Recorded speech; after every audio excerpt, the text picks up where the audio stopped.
మటన్ని marinate చేయాల్సిన పని లేదు, మసాలాలు పేస్ట్ పట్టాల్సిన అవసరము లేదు. జస్ట్ 20 మినిట్స్లో టేస్టీగా మటన్ కర్రీ చేసుకోవచ్చు. దీనికోసం కుక్కర్లో ఒక 3 టేబుల్ స్పూన్స్ ఆయిల్ వేసుకొని సన్నగా తరిగిన ఆనియన్స్ వేసి లైట్గా బ్రౌన్ కలర్ వచ్చే వరకు ఫ్రై చేసుకోవాలి.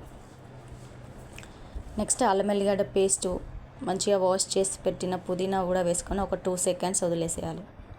పచ్చివాసన అంతా పోతుంది. బ్యాచిలర్స్ అయినా బిగినర్స్ అయినా పప్పు చేసుకున్నంత ఈజీగా ఈ మటన్ కర్రీ చేసుకోవచ్చు. టేస్ట్ కూడా చాలా బాగుంటుంది. కొద్దిగా పసుపు వేసి మంచిగా కడిగిన మటన్ కూడా వేసి ఒక 2 మినిట్స్ మూత పెట్టకుండా ఫ్రై చేయాలి.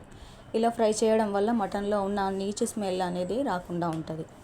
మటన్ ఫ్రెష్గా ఉన్నప్పుడే కర్రీ ఎలా చేసినా కూడా టేస్టీగా ఉంటుంది. నెక్స్ట్ కొద్దిగా కొత్తిమీర వేసుకొని ఇప్పుడు మూత పెట్టేసి ఒక 5 మినిట్స్ వదిలేసేయాలి. మటన్లో ఉన్న వాటర్ అంతా బయటకు వచ్చేస్తుంది. ఇప్పుడు టేస్ట్కి తగ్గట్టుగా సాల్ట్, ఉప్పు, కారం, స్పైసెస్ అన్నీ ఒకేసారి వేయకుండా నేను 1 బై 1 వేస్తూ ఫ్రై చేస్తాను. అప్పుడే ఆ ఫ్లేవర్స్ అన్నీ మటన్కి కరెక్ట్గా పట్టుకుంటాయి. సాల్ట్ వేసాక టేస్ట్కి తగ్గట్టుగా కారము, ఒక టమాటో కూడా వేసుకోండి, ఆ ట్యాంగీ ఫ్లేవర్తో బాగుంటుంది. నెక్స్ట్ గరం మసాలా, ధనియా పొడి వేసుకొని కాసేపు ఫ్రై అవనివ్వాలి.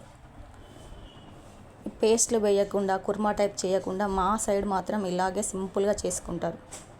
మా side means Telangana mutton curry. Cool water వేయకుండా కొద్దిగా వాటర్ వామ్ చేసి వేస్తే కర్రీ తొందరగా అయిపోతుంది.